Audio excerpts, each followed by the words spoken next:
तालपत्राक्षं पुण्यश्रवणकीर्तनं वासुदेवं जगद्योनिं नौमि नारायणं हरिं।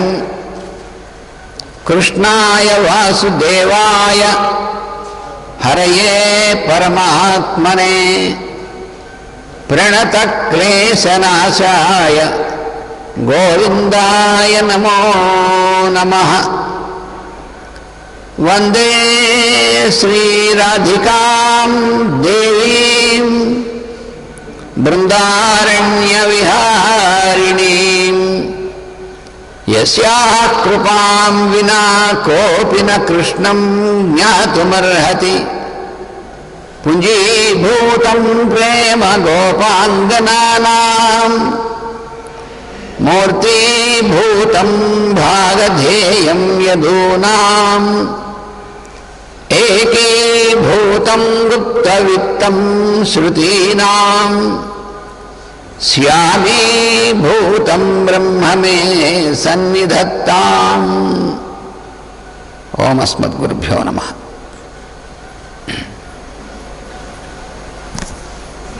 वासुदेव वासुदेव वासुदेव वासुदेव वासुदेव वासुदेव।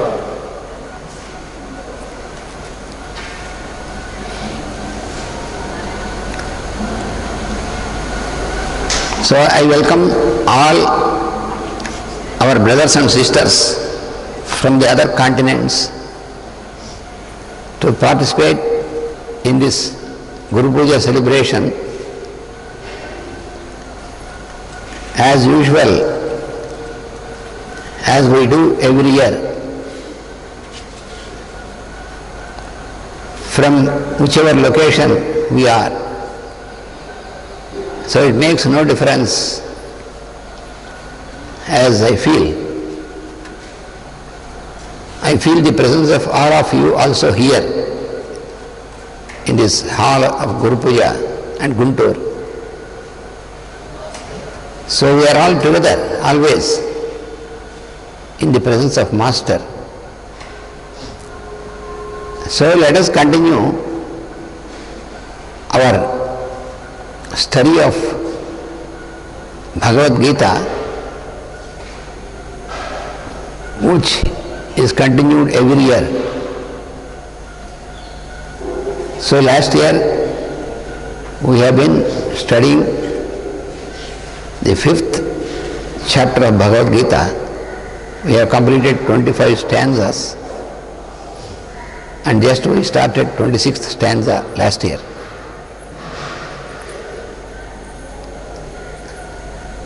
మనం భగవద్గీత ప్రతి సంవత్సరం కూడా గురు పూజల్లో అధ్యయనం చేసుకుంటున్నాం.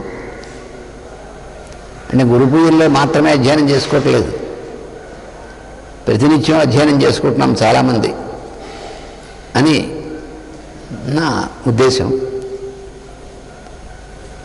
ఎందుకంటే రోజు ఉదయం ప్రార్థన అనంతరం మాస్టర్ గారు ప్రసారించినటువంటి మందరా స్క్రిప్చర్లోని అందులో భగవద్గీత శ్లోకం చదువుకుని మాస్టర్ గారు ఇచ్చినటువంటి ఆంగ్లంలో ఇచ్చినటువంటి దాన్ని మనం చదువుకోవడం అనేటువంటిది నిత్యానుష్ఠానంలో భాగం అయిపోయింది. కాబట్టి భగవద్గీత మనం రోజు కొద్ది శ్లోకాలన్నా అధ్యయనం చేసుకుని అందులో మాస్టర్ గారు ఇచ్చినటువంటి వ్యాఖ్యానం కూడా చదువుకుని మన జీవితంలో దాన్ని ఆచరణలో పెట్టేటువంటి ప్రయత్నం మనం చేస్తున్నాం. So what we have been doing since all the years is that after the prayer and meditation in the mornings especially, then we are habituated to read a few of the stanzas from the Bhagavad Gita, followed by reading the lines from the Mandara scripture, which is just not a commentary, but it is given in a meditative form, and the message we receive through it will be, it should be reflected in our attitude and behavior, in our daily life, with every incident of our life. It is for that purpose Master has given mantra scripture. So, we will try to continue that in the whole group now. Whenever it is possible, we study it in the group. Whenever we are alone also, but we can study it, every one of us, so that our lives can be always made purposeful for our own elevation in our life.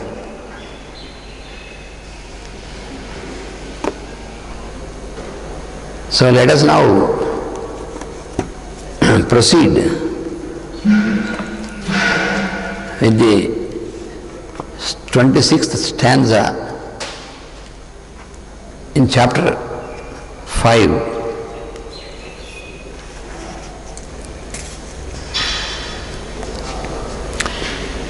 कामक्रोधवियुक्तानां यतीनां यतचेतसाम् अभितो ब्रह्मनिर्वाणं वर्तते विदितात्मनाम्. Now you are void of desire and hatred. You have become everything and anything has no place except the I am in you. Now you are controlled. Your consciousness is controlled. You stand face to face with your own Creator on the background of cosmic consciousness. You have become that because you have known and become I am. ఈ శ్లోకంలో మనకి విదితాత్మనాం కామక్రోధ వియుక్తానాం యతీనాం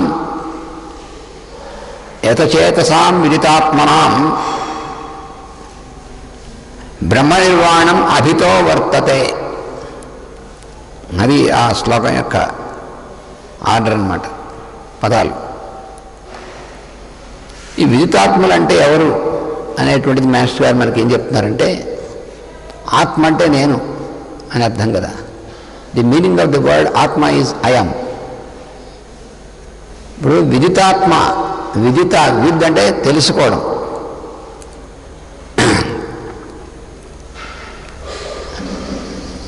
విదితాత్మ అంటే knowing what is I'm. ఆత్మ అంటే ఏమిటో తెలుసుకోవడం అనేటువంటిది. ఆత్మ అంటే నేను, ఆత్మ అంటే నేనే కదా అని అర్థం కదా. ఇంక తెలుసుకునేది అంతకంటే ఏముంది అంటే, నేనంటే ఏమిటి తెలుసు మనకి. మనం నేనంటే నేననగా అని మనం ధ్యానం ప్రారంభిస్తే, నేననగా ఎవరు అంటే ఈ శరీరంలో ఏ భాగం నేను అంటున్నాం మనం అని మనం ప్రశ్నించుకోవాలి. అందుకని విదితాత్మనగా ఏమో తెలిసినవాడు, ఆత్మనగా తాను. ప్రతి వ్యక్తి యందును అస్తిత్వంలోని పొరలన్నీ తనతోనే చేయబడి ఉండడు. అంటే ఏంటంటే, మనలో ప్రతి ఒక్కరికి కూడా అనేకమైనటువంటి పొరలు ఉన్నాయి. So every one of us, all the beings has so many layers of existence. అన్ని పొరలు మనలో ఉన్నాయి. We have so many layers. ఈ పొరల్లో దేన్ని తాననుకోను అటువాడు తెలిసినవాడు కాదు. అంటే విదితాత్మ అంటే తాను అంటే ఏమిటి తెలిసినటువంటి వాడు. కానీ ఇందులో ఉన్నటువంటి పొరల్లో ఏ పొర తాను అనేటువంటిది అంటే ఇందులో ఏ పొర కూడా ప్రత్యేకంగా తాను అనేటువంటిది కాదు. కానీ దీని యొక్క మొత్తం తత్వం అంతా ఉంది కదా, ఆ మొత్తం తత్వం అంతా కలిసే తాను అనేటువంటిది. So we have so many layers in our consciousness, in our constitution. So what is meant by I am? How can we correlate this I am with all these layers? First of all, we have to know that anyone who thinks that each of this layer is separate and who thinks that which can be understood as I am, then he is not a person who knows I am. He who knows that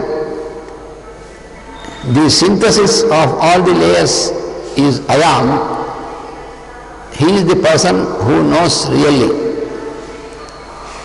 ఎవరైతే ఈ మొత్తం పొరల యొక్క సమాహారం అనేటువంటిది, ఈ పొరలు ఎందులో భాగములో అదే నేనంటే అని తెలిసినటువంటి వాడే విదితాత్ముడు అని చెప్తున్నారు అన్నమాట. ఈ పొరల్లో దేనిని తాను అనుకున్నో అట్టివాడు తెలిసినవాడు కాదు. ఆ పొరయందు మాత్రమే జీవితము గడుపును. అంటే ఉదాహరణకి ఈ శరీరం మనం చూసి భౌతికమైంది. ఈ శరీరమే నేను అనుకున్నటువంటి వాడికి కావలసిన జీవితం అంతా ఈ శరీరం అనేటువంటి దాని గురించే బతుకుతూ ఉంటాడు. అంటే శరీరం మనలో భాగం, కానీ శరీరంలో ఆత్మ అంటే నేననేటువంటి శరీరంలో ఇరుక్కుని ఉండడం అనేటువంటిది ఉండదు. అందుకని ఈ శరీరము అనేటువంటిది ఆత్మలో ఉన్నటువంటి పొరల్లో ఒక పొర. ఆత్మ మొత్తం అంతా కలిసి ఆత్మ. So the term Atma or I am indicates the totality or the whole of this. So if anyone feels that any of the layers of this, if anyone tries to live only as the part, as any part of this consciousness, is a person who doesn't know really what is the significance of the term Atma or I am. So we have to try to get into the understanding that our existence is the totality or a synthesis of all these layers. అందుకని మనలో ఉన్నటువంటివన్నీ కూడా అతడు ఆ పొరయందు మాత్రమే జీవితం గడపను, మిగిలిన వారిని నిద్రించుడును. అంటే మన జీవితంలో మనకి ఎలా మాస్టర్ గారు మనకు తెలియజేస్తున్నారు చూడండి దీని అర్థాన్ని. అంటే మనం ఎలా ఉంటాము అంటే శరీరం అనేటువంటి దాంట్లో మేలుకొని ఉన్నప్పుడు మరి అందులో మనస్సు ఉంది, ప్రాణం ఉంది, మరి ఇవన్నీ కూడా మన ఉన్నటువంటి భాగాలుగా ఉన్నాయి, పొరలు ఉన్నాయి. ఇందులో ఏదో ఒక పొరల్లో మాత్రమే మనం జీవించి ఉంటాం. అది మనకి ఎందుకనంటే యోగము అనేటువంటిది లేకపోవడం వల్ల. యోగం అంటే ఏమిటి? సింథసిస్ అంటే మొత్తం అంతా కూడా ఒకటే అనేటువంటిది యోగం. అది లేకపోతే ఏమవుతుందంటే మనం ఒకదాంట్లోనే ఉంటాం. ఒకదాంట్లోనే ఉన్నప్పుడు ఏమవుతుందో శరీరమే నేను అనుకుంటాం అనుకోండి. అప్పుడు ఈ శరీరంలో ఎక్కడైనా దేనికైనా చిన్న బాధ వచ్చిందనుకోండి, అమ్మో నాకు బాధ వచ్చిందంటే, అంటే మనం ఎప్పుడు ఏమంటామంటే నాకు బాధ వచ్చింది, నా శరీరానికి వచ్చిందని నాకు కాదనేటువంటిది శరీరమే నేను అనుకునేటువంటి స్థితిలో ఉన్నప్పుడు ఏమవుతుందంటే శరీరంలో ఎక్కడైనా నొప్పి వచ్చినా సరే నాకు భయం వేస్తుంది, నాకు నొప్పి వస్తుంది, నాకు ఏదో అయిపోతుంది ఏమిటి అనేటువంటి భావం. ఆ భయం ఎందుకు వస్తుందంటే ఇందులో ఏదో ఒక పొరలో జీవించడం వల్ల వస్తుంది ఆ భయం. ఇవి మొత్తం అంతా కూడా నేననేటువంటి దానిలో ఇది భాగాలుగా ఉంటే ఒక భాగం అనేటువంటి తెలిసింటే భయం ఉండదు. లేకపోతే ఏమవుతుందంటే భయం అనేటువంటిది ఉంటుంది. ఆ భయమే మనకి, ఆ భయమే నిజమైన మృత్యు. చాలామందికి ఏమిటంటే మృత్యుభీతి అంటారు. అంటే ఏమిటి, చచ్చిపోతామని భయం. కానీ నిజానికి భయమే మృత్యు. ఆ భయం లేకపోతే మృత్యువుని జయించిన వాడే మృత్యుంజయుడు అవుతాడు వాడు. ఇది ఎందుకంటే శరీరం మొత్తం మనలో ఒక భాగం మాత్రమే మనకు గుర్తుండకపోవడం వల్ల ఈ శరీరమే నేను. ఇంకా స్థూలంగా మనకి ఏమవుతుందంటే శరీరానికి మనం వేసుకున్నటువంటి తొడుగులు ఉంటాయి కదా, శరీరమే అసలు ఒక తొడుగు ఆత్మలో, అవుటర్ మోస్ట్ లేయర్ అన్నమాట, బయట తొడుగు. శరీరానికి మనం ఇంకా తొడుక్కుంటాం కదా మనం. ఈ తొడుక్కున్న దానికి ఎక్కడైనా కొంచెం కన్నం పడింది అనుకోండి, అమ్మో నాకు కన్నం పడింది నాకు అనేటువంటి భయం వేస్తుంది. శరీరానికి మనం ఎన్నో తొడుక్కుంటాం కదా, వాడన్నిటికీ కూడా అలాగే మన శరీరం సంగతి కూడా. ఎందుకని లేకపోతే ఒక్కోసారి మనస్సుకి, ఈ మనస్సు కూడా ఈ పొరల్లో ఒకటే. అప్పుడేమవుతుందంటే ఏమిటోనండి మనస్సు బాగులేదు, మనస్సు బాగులేదని కూడా నాకు బాగులేదంట. నాకు బాగులేదంటే ఏమిటి, నేను బాగులేకపోవడం ఉండదు అసలు. నేను అనేటువంటి దానికి ఆత్మని ఏదైతే అన్నారో దానికి బాగులేకపోవడం ఉండదు. కానీ ఎందుకంటే ఈ ఒక పొరలోనే మేలుకొని మిగిలినటువంటి పొరలో నిద్రించడం ఉండమని అది మాస్టర్ గారు చెప్పింది. Why we are always confused, why always we are under the grip of fear of what is going to happen is because most of us who have not entered into yogic way of living, we keep awake only in any one of the layers, and then simultaneously we are sleeping in the other layers. We do not keep awake constantly, continuously, simultaneously in all the layers. That is why we are always gripped in fear of what is going to happen. That is the reason. మన భయం అనేటువంటిది అందుకు కలుగుతుంది. అందుకని ఈ అన్నిటికంటే మనం దాటలేనటువంటిది భయం అనేటువంటి దండం పడగా. ఆ కొట్టుకునే గుండె, కొంతమంది గుండె కొంచెం ఎక్కువ అమ్మ గుండె కొట్టుకుంటుందండి అంటారు. కానీ గుండె కొట్టుకోకపోతే మనం ఉన్నాం కాబట్టి కొట్టుకుంటుంది. మనం జీవించి ఉన్నాం కాబట్టి గుండె కొట్టుకుంటుంది. గుండె కొట్టుకుంటుందని భయపడిస్తూ ఉంటారు కొంతమంది. గుండె కొట్టుకుంటే భయం, కొట్టుకోకపోతే భయం, కొంచెం ఎక్కువ కొట్టుకుంటే భయం, కొంచెం తక్కువ కొట్టుకుంటే భయం. అంటే ఎప్పుడు నిత్యం భయంలో, అంటే నిత్యం భయపడుతూ ఉండేవాళ్ళు నిత్యం చస్తూ ఉండేవాడు. మరి మృత్యు అంటేనే భయం, భయపడ్డమే మృత్యు. అందుకని ప్రతిక్షణం భయపడేటువంటి వాడు ప్రతిక్షణం మృత్యువుని పొందుతూ ఉంటాడు, మళ్ళీ మెనుకుంటాడు. అలా ఉంటుంది జీవితం అంతా కూడా. అంటే మాస్టర్ గారు చెప్పారు, చివరికి వాడు శరీరం వచ్చేప్పటికీ చావడానికి ఇంకేం ఉండదు అన్నారు. అంత ముందు వాడు చచ్చిపోతూ ఉన్నాడు కదా వాడు. మాస్టర్ చాలాసార్లు చెప్పారు. వాడు చివరికి వాడు వచ్చి ఆ ఎమ్ముడో వాడికి ఇంకా వచ్చి మేము తీసుకెళ్ళామంటే వాడు వెంటనే ఉంటే కదా.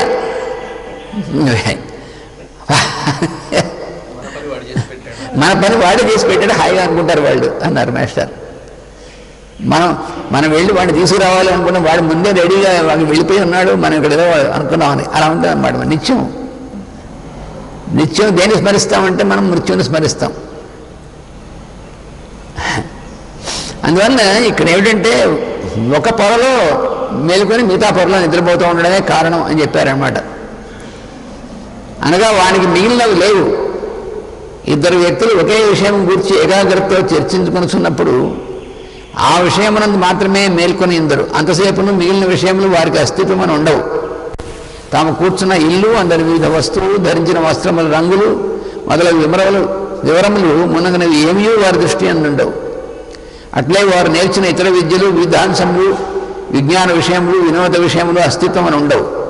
చర్చించిన అంశము విడిచి మరి ఒక అంశమును గూర్చి ఆరంభించినప్పుడు అంతకుముందు చర్చించిన విషయం వారి అస్తిత్వం నుండి జారిపోవును.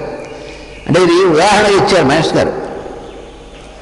మనం ఇప్పుడు ఏదైనా ఒక విషయం గురించి చర్చిస్తున్నాం అనుకోండి, ఒక ఇద్దరం ముగ్గురం కూర్చొని, అప్పుడు ఏమవుతుందంటే మిగిలినటువంటి అంతకుముందు మనకి ఎన్నో విషయాలు తెలిసినవి ఉన్నాయి, అవన్నీ మనకి గుర్తులో జ్ఞాపకంలో ఉంటాయి ఉండవు. ఆ చర్చించేటువంటి అంటే మనం ఏమనుకుంటామంటే ఏ విషయంలో ఉంటే అందులో ఏకాగ్రత ఉండాలి. అది నిజమే. కానీ ఇది ఉదాహరణ ఎందుకు ఇచ్చారంటే, ఎలాగైతే మనం ఏ విషయాన్ని చర్చించుకుంటున్నప్పుడు అది మాత్రమే గుర్తుండి మిగిలిన ఉండవో, అలాగా మన జీవితంలో ఏదో ఒక పొరలో మాత్రమే జీవించి ఉంటాం, మిగతా పొరల అస్తిత్వం మనకు ఉండదు. అది దానికోసం ఉదాహరణ చెప్పారు. Master is explaining this riddle with several examples. For example, when we are studying about this subject now, when we are studying about this yoga or synthesis, and when we are studying about this Atma, and what is happening while we are studying, we are not aware or awakened about any objects around us here, even though they are existing. This is the best example. We are not aware of anything what is happening around us. We are not aware of anything which is, we are not aware of even the clothes which we are wearing. We are not aware also of any particular part of our body unless there is some problem in any part. It is a practical experience for everybody. While we are studying any very interesting subject, when do we remember about our head or about our legs? If there is any pain in the leg, then our attention is drawn towards the leg. If we have a pain in the head, then our attention is drawn towards the head and we feel the existence of the head. Otherwise, other times, when we are involved in any work, we are never conscious of our having a head separately. We will not separate our head. We will not behead ourselves because it is not a different part from us. So here, Master is giving this example for us, that one who is existing, one who feels his existence only in any one layer of our consciousness, whether in the body, whether in the mind, whether in the buddhi, or whether in the senses. Mostly we dwell in the senses and mind only. We may sometimes peep into the level of buddhi, but again we revert into the mind, senses and body. That is why we have all the problems. మనకి ఎక్కువ ఇబ్బందులు ఎందుకు వస్తాయంటే, మనం మధ్యలో బుద్ధి అనేటువంటి దానిలోకి తొంగి చూసి మళ్ళీ కిందకు వచ్చేస్తాం. ఎందుకంటే మనకి పెద్ద పని లేదులే అని. అసలు పాపం అసలు ఉండవలసిందే బుద్ధి అందైతే. బుద్ధి ఉంటుంది, మన బుద్ధి లేకపోవడం ఉండదు, అందరికీ ఉంటుంది బుద్ధి. మనం ఎప్పుడో కోపం అసలు తిడతాం, మగుడిని భార్యని భర్త నీకు బుద్ధి లేదంటే నీకు బుద్ధి లేదని తిట్టుకుంటారు. కానీ బుద్ధి ఇద్దరికీ ఉంది, కానీ దాని యందు వీళ్ళు ఉంటారు అంతే. అందుకని బుద్ధి అందు అప్పుడప్పుడు తొంగి చూసి మీరు కిందకు వచ్చేస్తాం, ఇక్కడ ఎందుకులే అని. ఎందుకంటే బుద్ధి అందు ఎక్కువసేపు ఉంటే ఏమవుతుందంటే మనకి ఇష్టమైనవి ఇష్టమైనవి పనిచేయవు. అక్కడ ఇష్టాలు ఉండవు బుద్ధి అనేటువంటి ఉన్నటువంటి వాటికి. ఆ బుద్ధి ఉంటుంది కానీ అది పనిచేయదు. అందుకని బుద్ధి అందు ఎక్కువసేపు ఉండకుండా మనస్సు, ఇంద్రియాలు, శరీరము అక్కడికి దిగిపోతాం మనం. ఎందుకంటే మరీ పైకి ఎక్కి కిందకి చూస్తే కళ్ళు తిరుగుతాయని కిందకి దిగిపోయినట్టుగా అనమాట. కొంతమంది బాగా పైకి ఎక్కి కింద చూస్తే అమ్మ పడిపోతామని భయం వేస్తుంది, చూసారా వాళ్ళు ఎందుకులే అని కిందకి దిగిపోతారు. అలాగే మనం బుద్ధి దగ్గరికి వెళ్తే మనకు అలవాట్లేదుగా, ఇష్టాలు ఇవన్నీ ఆపోజిట్స్ అన్నీ ఉండవు అక్కడ.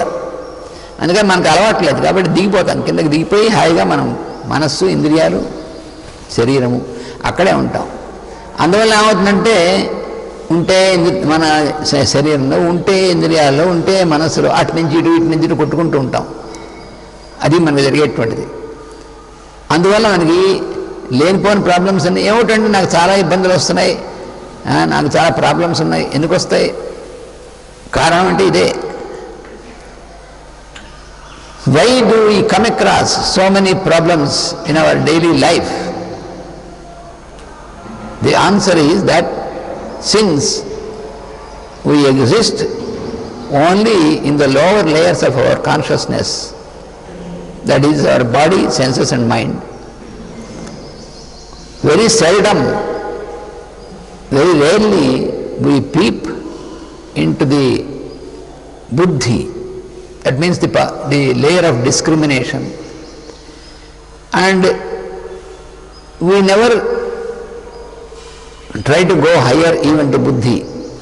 Therefore, we always keep moving between our body, senses and mind, and all our emotions are around this, all our relationships are around this.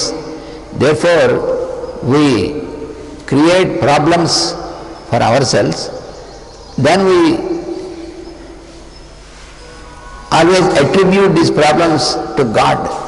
That is the problem. We create the problems for us in our daily life, and we proclaim that God is testing me by giving these problems. మనకి జీవితంలో వచ్చేటువంటి అన్ని ఇబ్బందులు, కష్టాలన్నీ కూడాను అవి మన మనస్సు, ఇంద్రియాలు, శరీరం వీటికి సంబంధించినటువంటి దీని లేయర్స్లోనే వస్తాయి.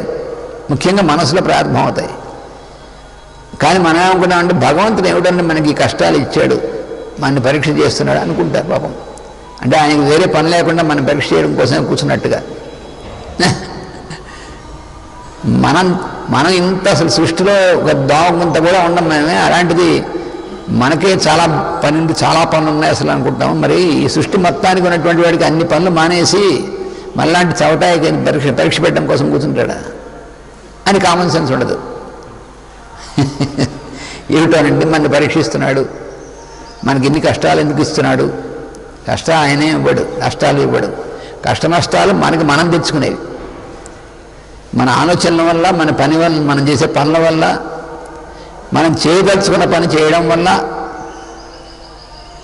మనం ఏం చేస్తామంటే 99.9 వంతులు చేయదలుచుకున్న పని చేస్తాం, కానీ చేయవలసిన పని చేయము.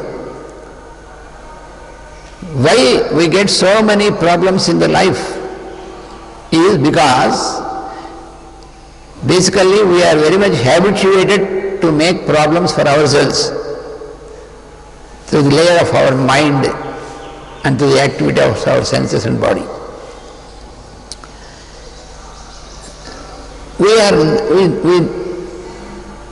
We are afraid of leaving this and stepping into the higher layers. That is why we come across all these problems. But who is the cause of all these problems in our life? We are the cause. We have to accept this. We must be bold to accept this. Others are not the cause for this. Neither others nor God are the causes.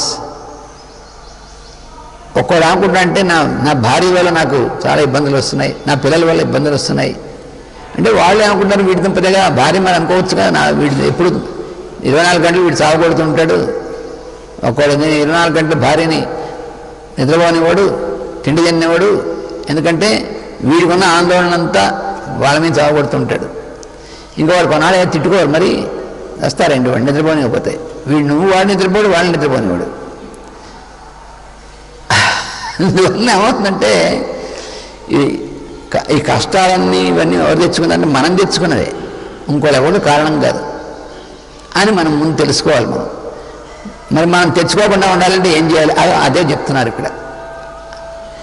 ఇవి రాకుండా ఉండాలంటే ఏం చేయాలనేటువంటి చెప్పడం కోసం మనకి ఇచ్చాడు ఆయన. దాన్ని మన మాస్టర్ గారు ఇంకా వివరించి మనకి ఇస్తున్నారు. అది మనం చేస్తున్నటువంటిది. So what is the solution? That we may not produce any problems for ourselves. The solution is follow the instructions from the scripture. That is the only solution.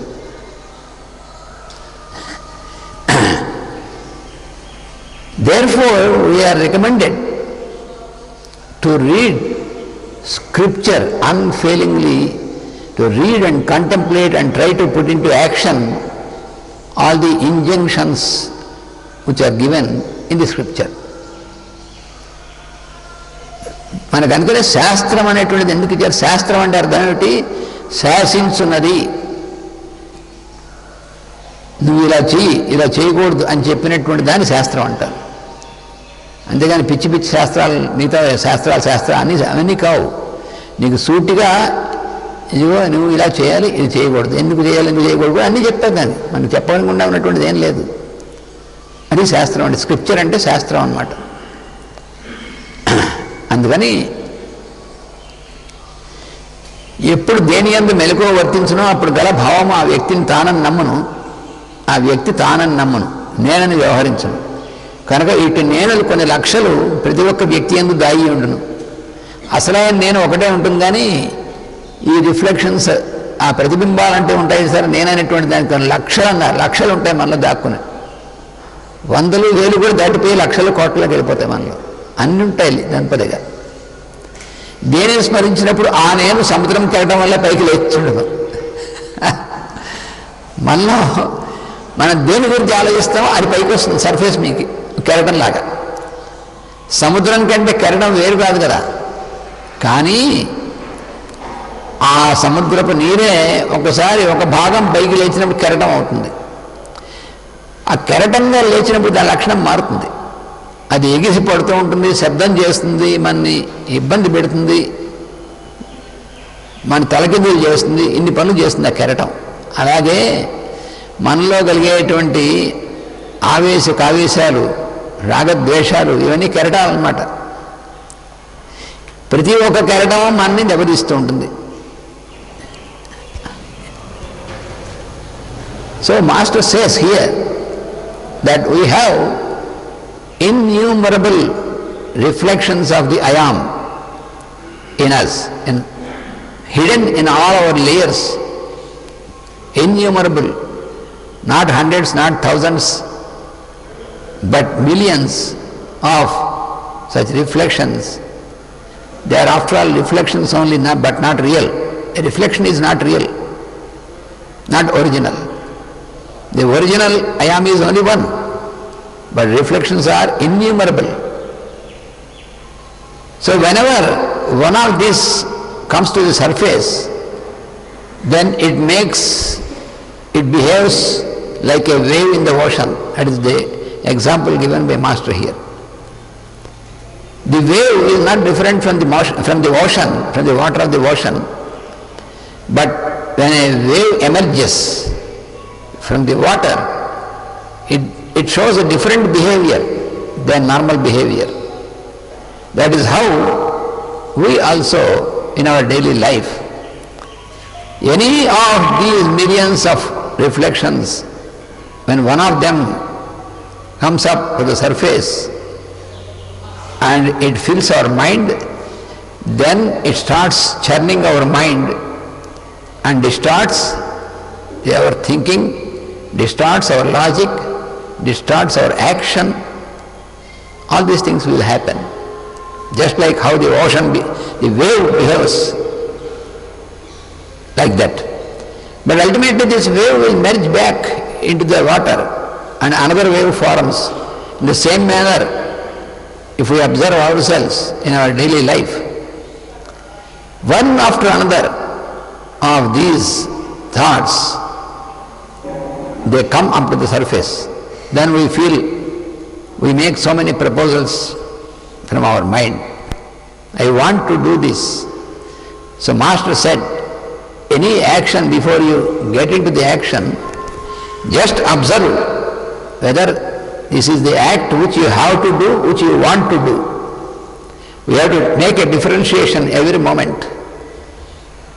Whenever some thought comes into the mind, thought emerges from the mind, then we have to use this power of discrimination. Just observe whether is this which I wanted to do or is this which I have to do. Only accept which I have to do and discard which I want to do. That is the acts of discrimination. In the 15th chapter of Bhagavad Gita also, You are given an axe to cut off this which is not required and make the way. Otherwise we are entangled with all these things and there will be no progress during our span of life. And at the end of life, if we review our life, we find that there is absolutely no progress because of this entanglement. So before this happens, we can be aware of this, and we should know how to get through this. That is why we have to read the scripture. రోజు ఎందుకు చదువుకోవాలండి? అంటే మార్గంలో మనం ముందుకు ఎలా వెళ్ళాలో మనకి అలా వెళ్ళినటువంటి వాళ్ళు చెప్పినటువంటిదే. మరి మన మాస్టర్స్ వారందరూ ఏం చేశారు? మరి ఆయన మధ్యలో కూర్చున్నటువంటి రామచంద్రుడు, ఆయన మన కోసం మానవుడిగా అవతరించినటువంటి వాడు. ఆయన మౌనపురుషుడే, సర్వాంతర్యమైనటువంటి వాడే మానవుడిగా అవతరించాడు కదా. రాముడు గాను, కృష్ణుడు గాను, తర్వాత కూడా ఎన్నో రూపాల్లోనూ. ఎందుకు అంటే మానవుడిగా ఉంటున్నప్పుడు కూడా మనం వీటిలో ఇరుక్కోకుండా వీటి నుంచి మనం ముందుకు ఎలా సాగాలనేటువంటి చూపించడం కోసమే వచ్చేది మాటికి. Why the lord manifest, he comes down into form so many times, into the human form also, is to make us understand and make us follow this path through the procedure given by the dharma and the scripture. That is the reason he comes down to earth several times. అందుకని ఇందులో సాధన లేనివాడు నేనని పదము వాడినప్పుడల్లా అతడు వర్తించుతున్న కెరటం అని అర్థమే కానీ అది నిజమైన తాను కాదు. The one who have not entered into practice of yoga, for such a person, if he says I am, for him this means that it is only that particular layer in which he is awakened and not as a synthesis of all the layers. That is, he means only that. For example, there is some pain or itch or something on the skin, because skin is the outermost layer. Even our physical body is the outermost layer of our consciousness, and skin is the outermost body of this physical layer of that is which is our body. If we feel something, some scratch or some wound or something, then I say my hand is paining. That means for me at that moment I am means my hand and my skin and my wound. That is the only thing. So that is what Master says.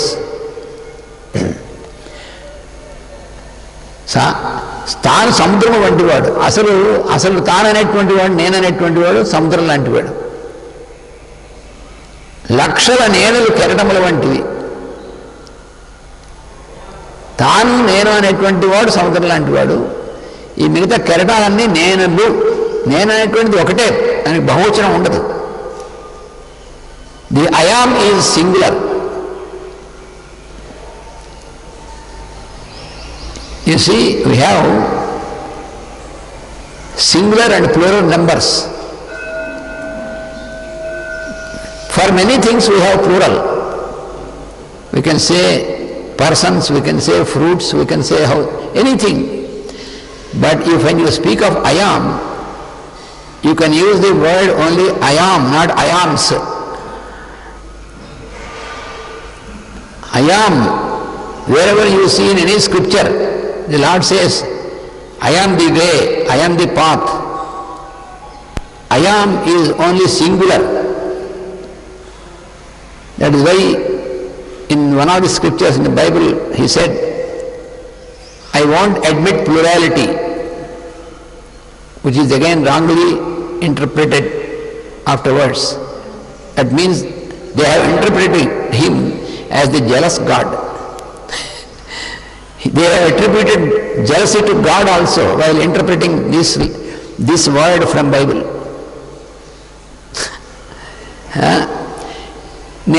ఒక్కడనే ఇతరమును నేను అంగీకరించను అని అంటే ఆయన తన తప్ప ఇంకెవరు పూజించినా అంగీకరించడు అని అర్థం చెప్పారు. అంటే మనం దేవుణ్ణి కూడా కింద పడేయగలం అన్నమాట, మనం అంత గొప్పవాళ్ళం మనం. ఆయన ఏమంటే నేను ఒక్కడనే అన్నాడు. అంటే నేను అనేటువంటిది ఒక్కటే రా అబ్బాయి, నేనలు ఉండవు అని అర్థం దానికి. కానీ నేను ఒక్కడనే అంటే ఆయన ఒక్కడే భగవంతుడు, ఇంకెవరు కాదు అప్పుడు మతం వచ్చేసింది. అక్కడ మతం వస్తే మతం వస్తుంది, అది అక్కడ వచ్చినటువంటిది. ఏ పేరుతో అయినా అంతే. ఎందుకంటే ఇది మానవుడి యొక్క ప్రవర్తన సంబంధించింది కాబట్టి వాడు ఏ పేరు పెట్టుకున్నా ఏ మతం పేరు పెట్టుకున్నా మానవుడు యొక్క ప్రవర్తన ఒకటే. If we cannot realize the truth that I am is only singular, there is no plurality to I am, then we have no confusion. Otherwise, when we read the scriptures, either Bhagavad Gita or the Holy Bible or any scripture, when we find the sentence I am, when we find the word I am, and when the Lord says I accept no plurality, then we feel that even the God also doesn't accept other gods. We think God also in terms of human beings. That is the problem. అందువల్ల ఇక్కడ ఏంటంటే నేననేటువంటి సముద్రం లాంటిది, నేనలు అని మనం ఊహించుకుంటాం చూసారా, అవన్నీ కెరటాలు లాంటివి. అది ఇక్కడ చెప్తున్నారు. లక్షల నేలలు కెరటంల వంటివి, వానిలో దేని యందు ఏకాగ్రత వహించునో దాని యందు చిక్కుకొని దాని కదలికలచే సతమ దమ్మగచుండును. క్రమబద్ధమైన జీవిత సాధన ఎరిగిన వాడు వాని యందు చిక్కుకొనక అన్నిటికీ మూలమైన తానుగా మేల్కాంచగలిగి ఉండును. అక్కడుంది రహస్యం అంతా. ఎన్ని కెరటాలు వచ్చినప్పటికీ అసలు ఈ కెరటాలకు మూలమైనటువంటిది సముద్రం కదా, అదే జలం కదా అందులో ఉన్నటువంటిది అనే మూలం అనేటువంటి తెలుసుకున్నటువంటి వాడికి ఈ కెరటాలన్నింటినీ వాటి గురించి ఏమీ భయపడ్డు, వాటి గురించినటువంటిది. అలాగే మన జీవితంలో కూడా ఇన్ని లేయర్స్, ఇన్ని పొరలు అనేటువంటి వాటిల్లో ఈ పొరల్లో ఏ పొరలోనూ చిక్కుకోకుండా వీటికి మూలమైనటువంటిది ఏది అంటే ఒకటే నేననేటువంటిది. అదే సర్వాంతర్యామి, అదే మనలో కూడా ఉన్నటువంటిది అసలు నేను. అంతేగాని మన మనస్సు, ఇంద్రియములు, శరీరము ఇందులో ఏ ఒక్క దాంట్లో విడిగా ఉండి మిగతావన్నీ కూడా మనం మర్చిపోయేటువంటి దాంట్లో ఉన్నప్పుడే మనకి ఇబ్బంది వస్తుంది. కానీ ఇవన్నీ దేంట్లో ఉన్నాయో అది అంతర్యామి అంటే అది నేననేటువంటి అసలు నేననేటువంటిది అదే అని మనకు కనుక అది మనకి ఎలా అవ్వాలంటే మన తత్వం అయిపోవాలి, మన మన సమస్తము అదే అయిపోవాలి. అందుకని అది కేవలం ఒక కాన్సెప్ట్గా మాత్రమే ఉంటే మాత్రం మరి ఉండదు. ఎందుకంటే పుస్తకంలో రాశారు, పుస్తకంలో కానీ మస్తకంలో ఉండాలి అది. లేకపోతే ఎన్నిసార్లు చదువుకున్నా చెప్పారు అంటే తర్వాత మనం ఆ వెంటనే మన ఎవరిని తిట్టాడు అనుకోండి, అదేం ఇది గుర్తుండదు, అది గుర్తుంటుంది. అప్పుడు వాడు మనం తిట్టినప్పుడు కూడా ఆ తిట్టినటువంటి వాడు మన తిట్టడం, మనం వేరు వాడు వేరు, ఇవన్నీ గుర్తుంటాయి. అంటే ఎక్కడైనా సరే వెంటనే పొరపాటు పడ్డాం అనేటువంటిది ఎలా పడతామో అది ఇక్కడ చెప్పారన్నమాట. అందుకని మనం ఏమిటోనండి ఏమీ మనకి చికాకు ఎక్కువైపోయింది. చికాకు ఎందుకు ఎక్కువైపోతుందంటే ఇగో ఈ కెరటాల్లో ఉన్నటువంటి మనలో ఉన్నటువంటివి ఒకటే నేనైతే అన్ని నేను ఉన్నాయని వాటిలో కొట్టుకోవడం వల్ల ఈ చికాకులన్నీ కూడా. అందువల్ల మనకి ఎంత చక్కగా అర్థమైంది ఇచ్చారు మాస్టర్ గారు. మనం చేయవలసింది రోజుకు ఒక్క శ్లోకానికి మాస్టర్ గారు ఇచ్చినటువంటి అర్థం మనకు చదువుకుని ఆ విధంగా జీవించేటువంటి ప్రయత్నమే మనం చేయవలసింది. అది మన సాధనకు సంబంధించినటువంటిది. మళ్ళీ అక్కడ మనం ఏం పొరపాటు పడతామంటే ఈ సాధన ఎదుటి వాళ్ళు చేస్తున్నారో ఏదో అటు చూస్తాం, అంత తెలియగల వాళ్ళం. మనం సాధన మనకు ఇచ్చారు, మనం ప్రతి ఒక్కడికి వాళ్ళు చేసుకోవాల్సిన సాధన. అంటే ఇది ఎలాంటిదంటే ఆకలి వేసినటువంటి వాడు వాడు కలిపి పెట్టేటువంటి వాడు, తయారు చేసేటువంటి వాడు వేరే ఉండొచ్చు, కానీ తినవలసినటువంటి వాడు తాను తినాలి. అప్పుడు మాత్రమే దానికి ఆకలి తీరుతుంది, ఆకలి వేసినప్పుడు. అలాగే ఈ సాధన తాను చేయాలి, మనం చేయాలి. నాకు ఈ సాధన చేయడానికి ఎక్కువ సమయం రోజు ఉండలేదు, టైం ఎక్కువ ఉండలేదు, నీకు జీతం ఇస్తాను, నాకు సాధన నువ్వు చేసి పెట్టు అంటే కుదురుతుంది ఎవరికైనా? అది వీలుంటే మనం ఆ పనే చేస్తాం.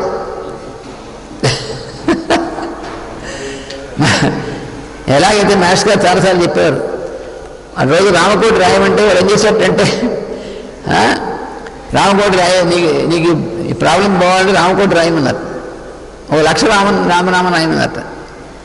వాడు ఏం చేశాడంటే కార్బన్ కాపీస్ పెట్టేసేసి కొంతమందికి పిలిచి, మీకు నాకు ఈ 1,00,000 రామనామం రాసి పెట్టండి, మీకు డబ్బులు ఇస్తానని చెప్పేసి చేస్తే వాళ్ళు కూడా ఏం చేశారు, కార్బన్ కాపీ పెట్టి రాస్తారు.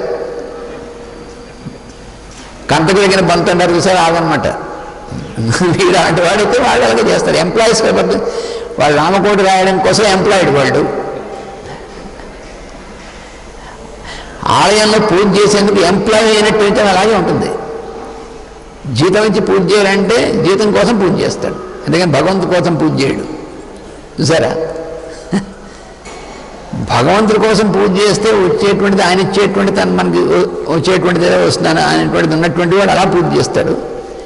లేకపోతే జీతం కోసం, ఇది కూడా ఒక ఉద్యోగం కాబట్టి ఉద్యోగంలో చేస్తున్నాడు అనుకోండి, వాడి పూజ అలాగే ఉంటుంది.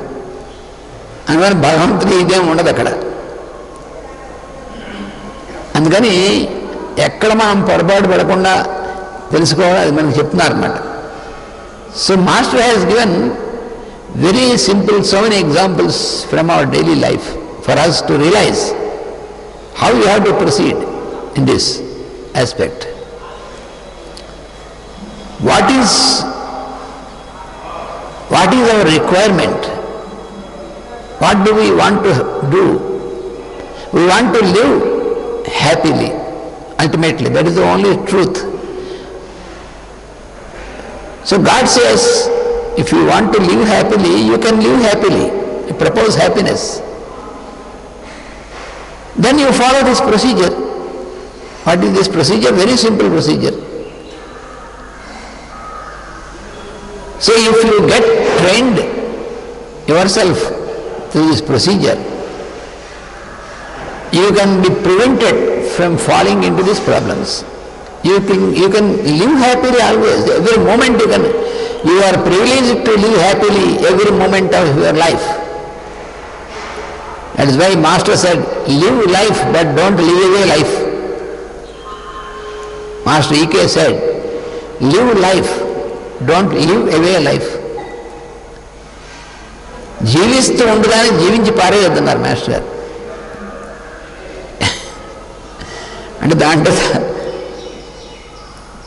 జీవిస్తూ ఉండాలి నిత్యం, అప్పుడు అదే ఆనందం అంటే. కానీ జీవించి పారేయడం ఎందుకు? జీవితం పారేసుకోమని ఇవ్వలేదు, చక్కగా జీవిస్తూ ఉండమని ఇచ్చాడు భగవంతుడు.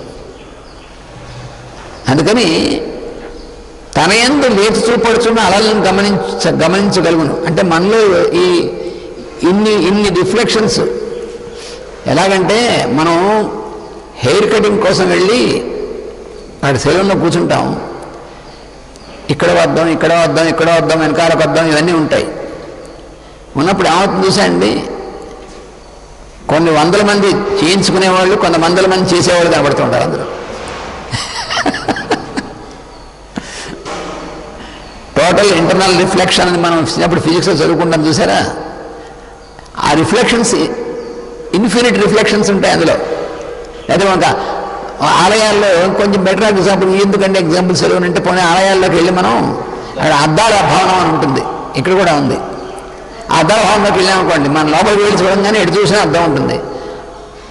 అప్పుడు మనం ఎంతమంది ఉన్నాం, ఇప్పుడు దీనికి చక్కగా సరిపోతుంది. మనలో ఎన్ని లేయర్స్ ఉన్నాయంటే అందులో ఎన్ని రిఫ్లెక్షన్స్ ఉన్నాయో అన్ని లేయర్స్ ఉంటాయి. ఎన్ని రిఫ్లెక్షన్స్ ఉన్నాయో మనం ఊహించలేము. ఎందుకంటే ఇది అటు రిఫ్లెక్ట్ అవుతాయి, అది ఇటు రిఫ్లెక్ట్ అవుతుంది, మళ్ళీ ఇది రిఫ్లెక్ట్ అయింది అటు రిఫ్లెక్ట్ అవుతుంది, ఇలా అటు రిఫ్లెక్ట్ అవుతూ ఉంటాయి.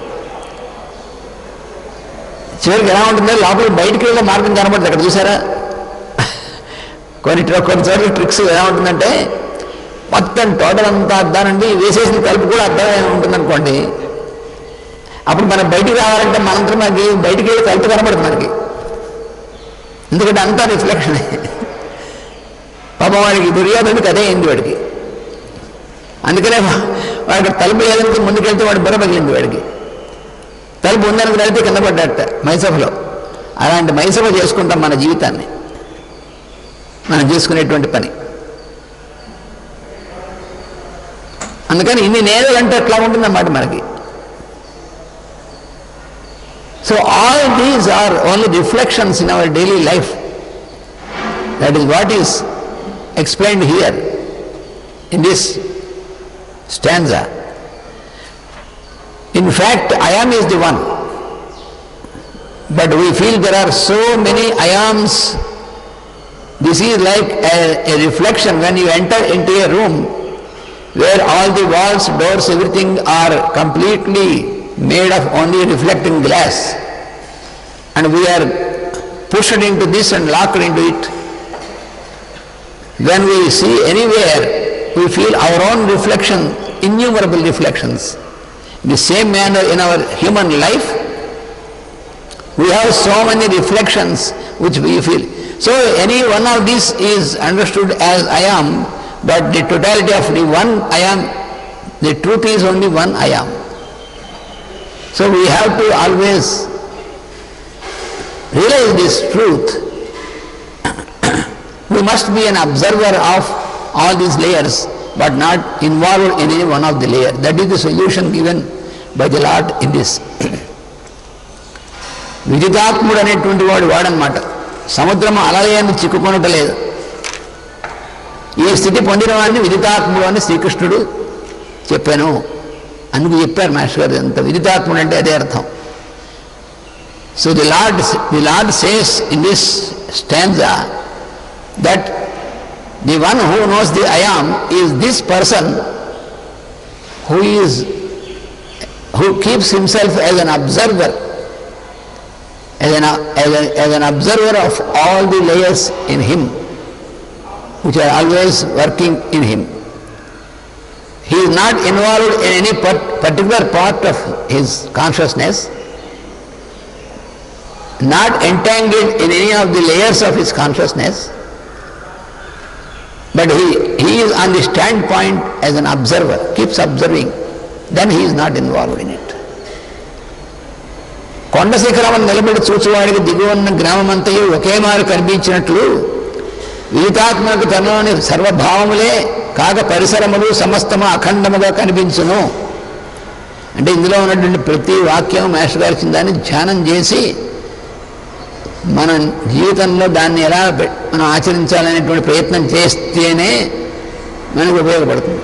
లేకపోతే మనం 100 సార్లు చదువుకున్నప్పుడు చాలా బాగుంటుంది, బయటికి వెళ్ళంగానే మళ్ళీ మన మామూలు. అలా ఉండకూడదు. పరిసర వ్యక్తులు సన్నివేశములు అద్దమునందు వలె ప్రతిబింబించునే కానీ అతనిపై ప్రభావము చూపవు. Master is explaining this more clearly to us. Such a person who knows what is I am, for him he is like a person who stands on the top of a mount from where he can observe anything moving around. So he can see everything at once, at a glance he can observe everything.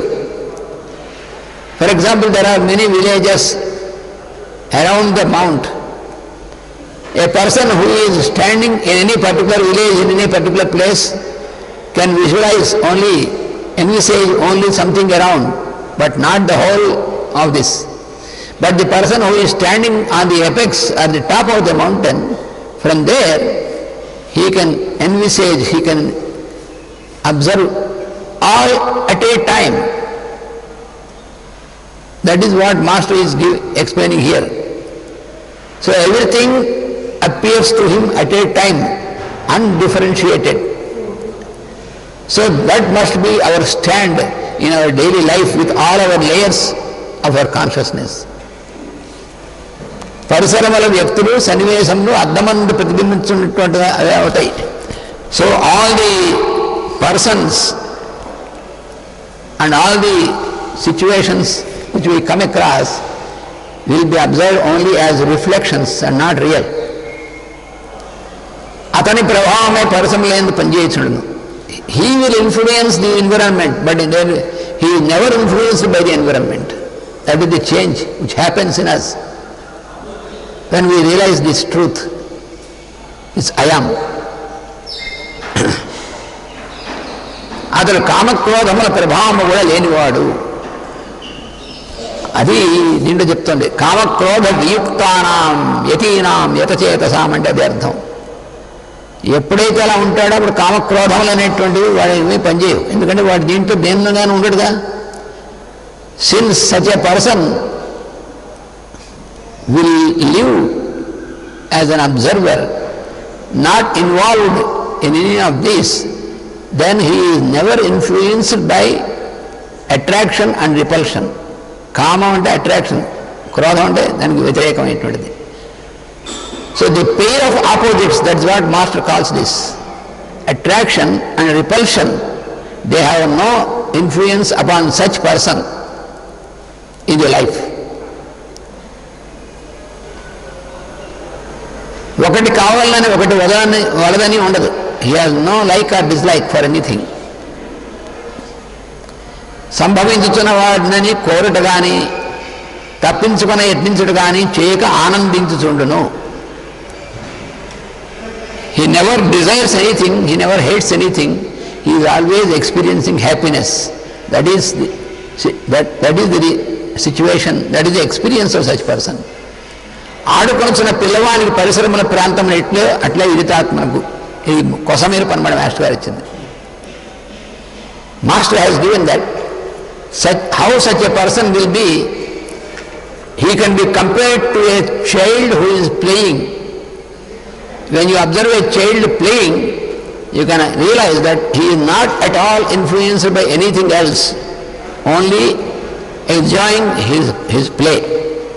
So such is the situation of the person who realizes I am.